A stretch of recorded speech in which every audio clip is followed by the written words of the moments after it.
আর মাত্র কিছু সময়ের অপেক্ষা। আগামী 9 তারিখ ব্যারাকপুর শিল্পাঞ্চলের অন্তর্গত শ্রী চৈতন্য মহাপ্রভু নিত্যানন্দ প্রভুর স্মৃতি বিজড়িত পানিহাটিতে অনুষ্ঠিত হবে 509তম দণ্ড মহোৎসব। পানিহাটি পৌরসভার অন্তর্গত গঙ্গার তীরবর্তী মহোৎসব তলাঘাটে প্রতি বছরের মতন এই বছরও অনুষ্ঠিত হবে এই দই চিড় মেলা।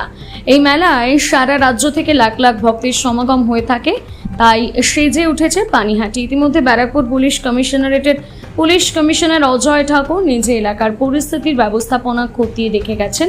সেই সঙ্গে সতর্ক পৌর প্রশাসন অপ্রীতিকর কোনো সমস্যা যাতে না ঘটে, তাই এবার মেলায় যাওয়ার জন্য নির্দিষ্ট রাস্তা খোলা রাখা হবে পুলিশের পক্ষ থেকে। কিন্তু মেলায় প্রবেশ করে ঠাকুর দর্শন করে সেই রাস্তা দিয়ে আর বেরিয়ে আসা যাবে না, তার জন্য নির্ধারিত থাকছে অন্য পথ। তবে এবার নতুন পৌর প্রধান হিসেবে সোমনাথ দের নেতৃত্বে এই মেলা সুষ্ঠুভাবে সম্পন্ন করার জন্য একাধিক পদক্ষেপ নেওয়া হয়েছে বলে জানালেন পৌর প্রধান। অযথা ভিড় এড়াতে অন্ন প্রসাদের ব্যবস্থা মন্দির ও মেলার থেকে বেশ কিছুটা দূরে স্থানীয় মৌচাক ক্লাবের মাঠে ব্যবস্থা করা হয়েছে। সেই সঙ্গে গরম ও ভিড়ের কথা মাথায় রেখে পানিহাটি স্টেট জেনারেল হাসপাতালে টিমের পাশাপাশি পৌরসভার পক্ষ থেকে মেডিকেল টিমের সমস্ত ব্যবস্থা থাকবে বলে জানালেন পৌর প্রধান সোমনাথ দে।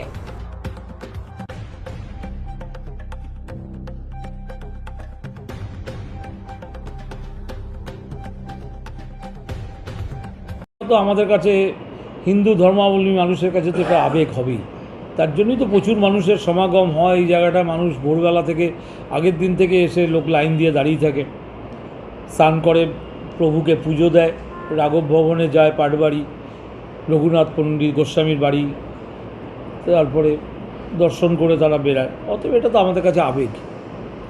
কি কি প্রস্তুতি নেওয়া হচ্ছে পৌরসভার তরফ? পৌরসভার তরফ থেকে প্রতি বছর যেরকম প্রস্তুতি নেওয়া হয় ঠিক সেইভাবে নেওয়া হয়েছে। সমস্ত মেডিকেল ক্যাম্পও করা হয়েছে, স্বেচ্ছাসেবক রাখা হয়েছে, ভলেন্টিয়ার সমস্ত কিছু থাকছে, ইলেকট্রিকের ব্যবস্থা করেছি, জলের ব্যবস্থা থেকে শুরু করে সমস্ত কিছু, অ্যাম্বুলেন্স, মেডিকেল টিম সবই থাকছে। আর সেকেন্ড থিং হচ্ছে পুলিশ প্রশাসনের পক্ষ থেকে আইন শৃঙ্খলার ব্যাপারটা তারা পুরোটাই দেখছে, তারাই মনিটরিং করছে, তারাই ড্রয়িং করেছে কীভাবে কোথা দিয়ে ভক্ত সমাবেশ হবে, কোথা দিয়ে তারা বেরাবে, এন্ট্রি গেট কোনটা, সবটাই তারা করছে এবং পুরোটাই ওয়ান ওয়ে করেছে, যার ফলে গত লাস্ট 2 ইয়ার্সে যেভাবে সুন্দরভাবে হয়েছে ঠিক সেইভাবেই হবে। যে পরিমাণ ভিড় হয় সেই দিক থেকে পৌরসভার তরফ থেকে আপনি এবার প্রথম, মানে এর আগেও ছিলেন কিন্তু এবার তো পৌর প্রধান হিসেবে কী মনে করছেন বা কী ধরনের চিন্তা ভাবনা রেখেছেন? না অবশ্যই, আমি তো নিজে এর থেকে অনেক বড় প্রোগ্রামে পার্টিসিপেট করি প্রতি বছর। গত প্রায় 15-16 বছর ধরে আমি পার্টিসিপেট করছি, তারও বেশি। সেটা হচ্ছে পুরীর রথযাত্রা। আমি তো উল্টো রথে পুরীতে থাকি, সোনাবেশে দেখি লাখ লাখ মানুষের সমাবেশ হয়। যে সিস্টেমে হয়, সুন্দর সিস্টেম করে, ঠিক সেই সিস্টেম ধরেই পুলিশ প্রশাসন এখানে নিয়েছে। ওয়ান সাইড, যারা দর্শন করবে করে বেরিয়ে যাবে, আর ঢুকতে ব্যাক করতে পারবে না। আর যেটা হচ্ছে ওখানে বড় সমস্যা হতো, মন্দিরের সামনেই ওখানে রান্না করে মানুষকে ভোগ বিতরণ হতো, সেটা বন্ধ করা হয়েছে। সেটা একটু দূরে মৌচাক ক্লাবের মাঠ, অঙ্কুর ক্লাবের মাঠের দিকে নিয়ে যাওয়া হয়েছে, আর এদিকে মালাপাড়ার ওদিকে নিয়ে যাওয়া হয়েছে।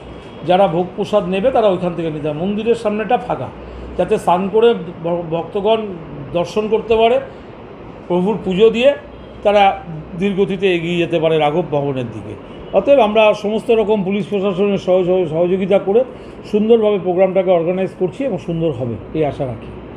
আর আপনি কি বলবেন ভক্তদের উদ্দেশ্যে, এলাকার যারা যাবেন তাদের উদ্দেশ্যে কি বলবেন? তাদের উদ্দেশ্যে একটাই কথা হচ্ছে, আপনারা পৌরসভার সাথে এবং পুলিশ প্রশাসনের সঙ্গে সহযোগিতা করবেন। আপনাদের যে রাস্তা দিয়ে আপনাদের ঢোকার রাস্তা করছে, যে রাস্তা দিয়ে অটো করে যারা যাবেন বা টোটো করে যাবেন তার রাস্তা, 4 চাকা গাড়ি নিয়ে অ্যালাউ নেই। যারা এইভাবে যাবেন তাদের যাতে সুষ্ঠুভাবে যেতে পারেন, পুলিশ প্রশাসনের সঙ্গে তারা সহযোগিতা করবে, যাতে আপনাদের দর্শনও সুন্দর হয়, পুজোটাও সুন্দর হয় এবং আপনারা নিরাপদে আবার যে যার নিজের বাড়ি ফিরে যেতে পারবেন এই আশা রাখি। মেডিকেল ক্যাম্প হবে, বলরাম হসপিটালের টিম থাকবে, আমার পানিহাটি স্টেট জেনারেল হসপিটালের টিম থাকবে, পানিহাটি পৌরসভার ডক্টর অনির্বাণের নেতৃত্বে পুরো টিম থাকবে এবং সিএমওইচের নেতৃত্বে জেলার অন্যান্য টিমরাও আসবে এবং লোকাল নার্সিংহোম যারা আছে তারাও থাকবে। মানে কোনো দুশ্চিন্তার কারণ নেই।